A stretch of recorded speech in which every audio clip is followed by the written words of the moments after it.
Hi, and welcome to the latest edition of the Hopecast. I'm Ingrid Schlueter. Today we are going to be talking about a subject that is very close to the hearts of some people who have been through horrific church circumstances where they have seen friendships and ministry, sometimes over decades, ended because of corrupt leadership structures, because of the new, perhaps purpose-driven strain that's running through many churches, where churches that have stood biblically for the Word of God for many, many years, for decades or generations, are changing their leadership structures.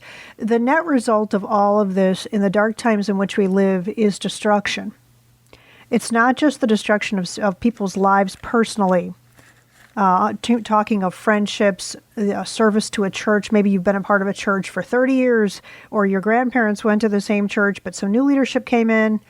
You tried to appeal to them biblically over changes that were going on that ran against Scripture, and found yourself on the outs. Found yourself completely demonized, completely mischaracterized by church leadership, and frankly, told in so many words, if you don't like it, leave.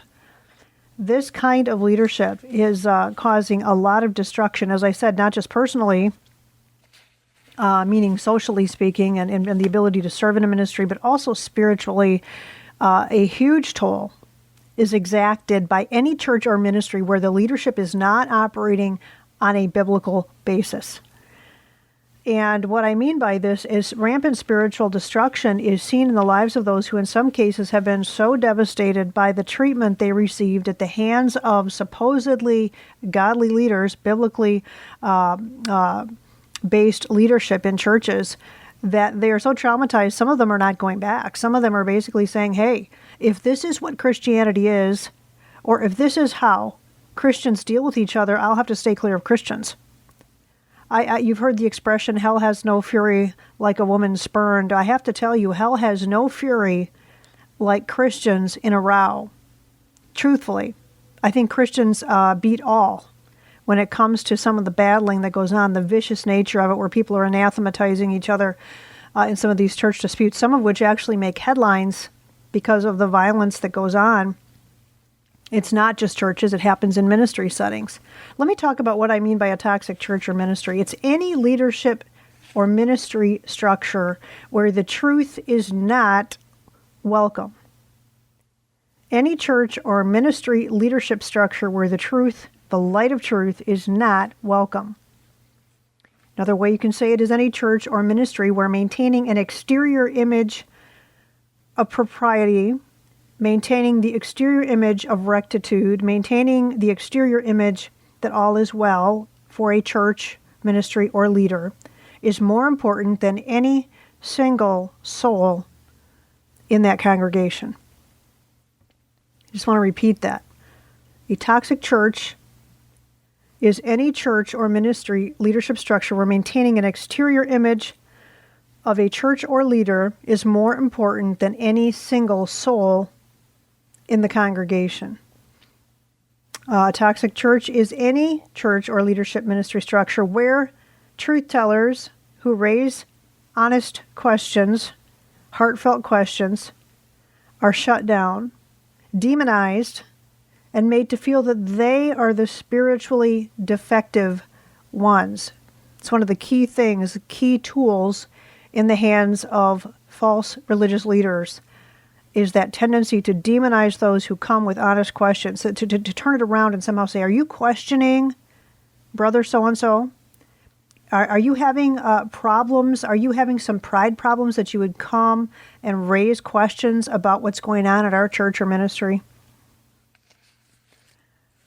I would include in a toxic church any church or ministry leadership structure that attempts to control information by fear and intimidation, any form of emotional, psychological, or spiritual manipulation.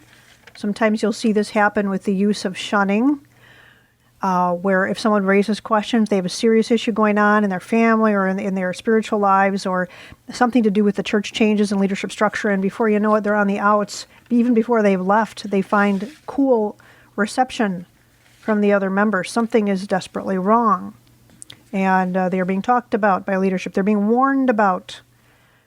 and as such find themselves in a strange world where what looked solid, what looked like a real relationship, is no longer there. There are a number of other ways you could define a toxic ministry leadership structure, toxic churches, ministries, you name it. What I want to point out today that I think is so key is a lot of times we have this concept of leadership, corrupt leadership, and you picture some guy, who's like gambling on the side. He's a pastor. He's got a porn stash on his computer, or he's, creating a slush fund for his own use, improper use of finances, teaching false doctrine. I would just like to say here that when it comes to ministry corruption, leadership corruption, a lot of times all it takes to have a situation where people get hurt seriously, personally, spiritually, every possible way, injured, is negligence. Sheer negligence, where the floors of the church are falling in because termites were eroding. The sin was not addressed in a particular ministry or church, and just goes on and on and on. And then one day, the members try to walk in and the floor collapses of the structure. The struts are all rotted in the house. And everything is not sound. It looks sound, but it's not, because the enemies of that structure had been eating at it. It's like the bridge in Minneapolis. That didn't fall overnight. It took years of erosion, years of the rain, the acid in the rain, eating at the bolts, eating at the structures that held that bridge up. And one day, when one car too many hit that bridge, it collapsed. And that is what happens in a lot of these ministries. And sometimes there are people that will even deny that it's a rotted structure. They'll be sitting amid the rubble going, "What's wrong? I don't understand. Everything's fine." People are exiting. Good people are hurt. In churches, you'll see this, where there'll be a whole exodus, a split. People are limping off into the night, injured, spiritually disillusioned, their own faith shaken to the core, questioning what they once believed, and a ripe target for the enemy in that condition, I might add, because someone wasn't guarding that flock. Someone wasn't dealing with the termites. Someone wasn't examining the bolts and replacing them, doing basic spiritual maintenance in a church. And that is one cause of a toxic church. There are a number of other ways that churches can get this way. I gave some thought to this, some of the causes for churches to go bad. Some of them were bad from the start. You may enter a church that looks like a real Bible-preaching church and everything looks fine, but perhaps it was started by one person. I've been in churches like this over the years. And instead of having a plurality of elders, instead of having a leadership structure where there's a biblical system of checks and balances, you have a situation where there's a sort of polite, well-mannered, or maybe in some cases not so well-mannered, individual at the top who is just kind of pulling the strings and calls all the shots. So there's no way to have a biblical format for the redress of grievances, no system to take a problem in your life or with something the church is teaching. You can't go to your elder, you can't go to a specific person in that church and say, "Hey, we're really troubled by this, we need help." So sometimes churches are rotten at the core from the start. The whole structure is faulty, but nobody sees it because they have the nice building or they have all of the accoutrements of an institutional church minus a biblical leadership structure. Other churches, as I pointed out earlier, have made a huge there's a sea change in the whole church. Some young buck out of seminary comes in there with lots of creative ideas on how to tweak the church to get the youth in there, to get young people and young adults into the church. And of course, they just kind of run roughshod over everything the church stood for. And the old guard, sometimes not so old, but those who uphold biblical beliefs, say, "Hey, we can't be bringing Rob Bell materials in here. This man's a universalist. What are we doing with Rob Bell Numa videos on the shelves of our church library?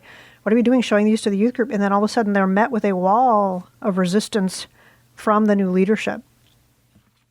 Countless churches that went purpose-driven under Rick Warren in the last decade have seen this kind of situation where the old leadership structure was in fact replaced by a corporate-style leadership or I should say management structure in many cases. So you're never going to have a chance there because the whole thing is not being operated according to biblical principles in the first place.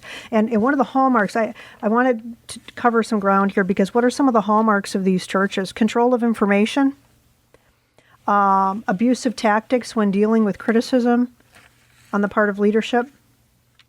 I think that the overriding thing that you're going to notice by a corrupt leadership structure in ministries and in churches, I'm including parachurch ministries in this, you will notice a lack of love. I want to go back to a point I made at the very beginning. What did I define it as? Toxic church or ministry is any church or ministry leadership structure where maintaining an exterior image that the church is doing well is more important than any single soul in the congregation. That's called a lack of love.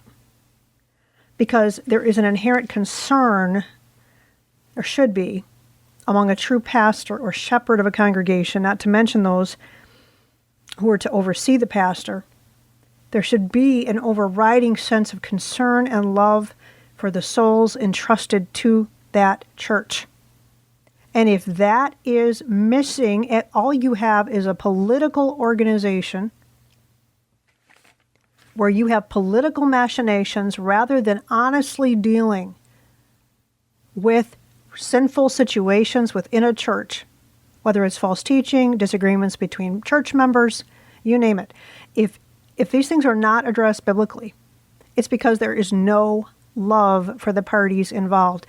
I could write a book on this topic, the lack of love. When someone can sit there on an elder board with cold eyes as they see a family pouring out their heart about how they have been injured by a certain pastor, and they can sit there coldly calculating, listening to it, walk out that door, and the people involved never hear back from him.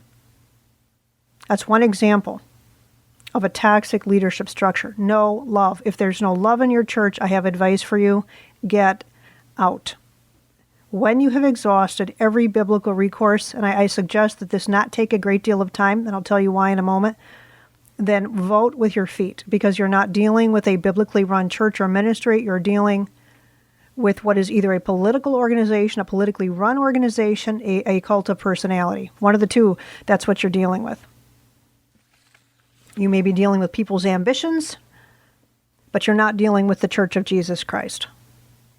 What kind of a shepherd would see sheep wandering out of the sheepfold with broken limbs, in some cases terminally injured, leaving that sheepfold and not throw his body across the entrance and say, "Stop, do not leave. We must heal this. And we must drive from the sheepfold anyone who does not care about the souls, about these sheep." I will tell you something after 23 years of doing Christian talk radio on every issue imaginable in the church. If there was one crying need in the church today, it's not higher standards.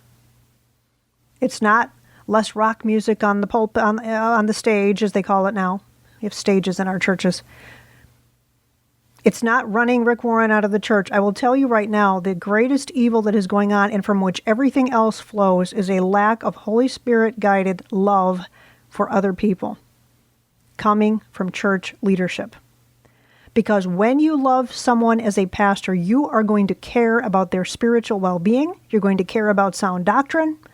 When there is a godly kind of love coming from leadership, whether it's the pastor or the deacons or the elders or the other church members even, if that is missing, you are not safe. I just want to repeat that. If there is not a biblically guided love in a congregation, your church is not safe there. If you are part of a parachurch ministry where there is no love among staff members, where there is no love, no spiritual climate, you are not safe.